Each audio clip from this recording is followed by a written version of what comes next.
খেলা ফাইনাল ই ticketing service চালু করতে চলেছে সরকার।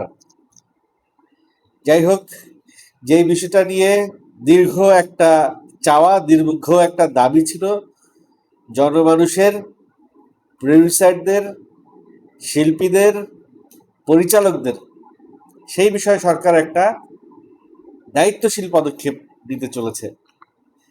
একটা প্রকল্প হাতে নিতে চলেছে, যে প্রকল্পটির নাম ডিপিপি। বাংলাদেশের সব সিনেমা হলকে কেন্দ্রীয় সার্ভারের আওতায় এনে ই টিকিটিং বক্স অফিস চালু করতে চায় সরকার। বিষয়টি নিয়ে 50 কোটি টাকার একটি উন্নয়ন প্রকল্প প্রস্তাবন করেছে বাংলাদেশ চলচ্চিত্র উন্নয়ন কর্পোরেশন, এফডিসি।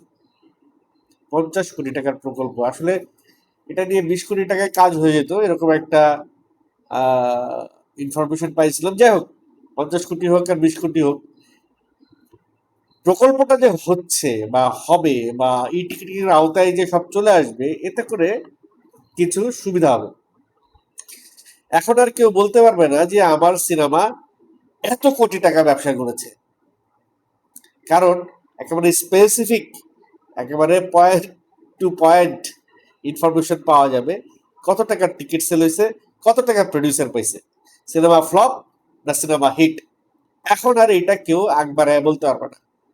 সিনেমা রিলিজ হওয়ার 3 দিন 4 দিনের মাথায় অনেক প্রডিউসার দেখি ফেসবুকে স্ট্যাটাস দেয়, আমাদের সিনেমা ব্লকবাস্টার, আমাদের সিনেমা সুপার হিট, আমাদের সিনেমার এত টাকা উঠে এসছে।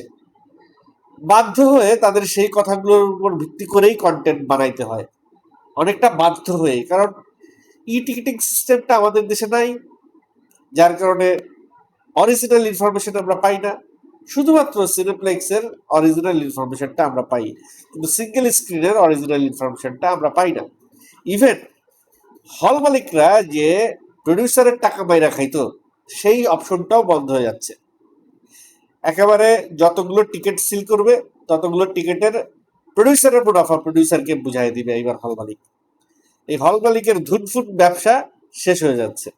এই হল মালিকদের এই চরিত্রের এই দোষটার কারণেই হলগুলোর, সিঙ্গেল স্ক্রিনগুলোর আজকের এই অবস্থা হয়েছিল। যাই হোক, সবকিছুর উন্নয়ন হচ্ছে, ই টিকিটিং চালু হইলেই সবকিছুর সমাধান হয়ে যাবে। আরো একটা বিষয়ের সমাধান হবে, সেটা হচ্ছে গিয়ে কালো টাকা সাদা করার প্রক্রিয়াটাও থেমে যাবে অনেকটা।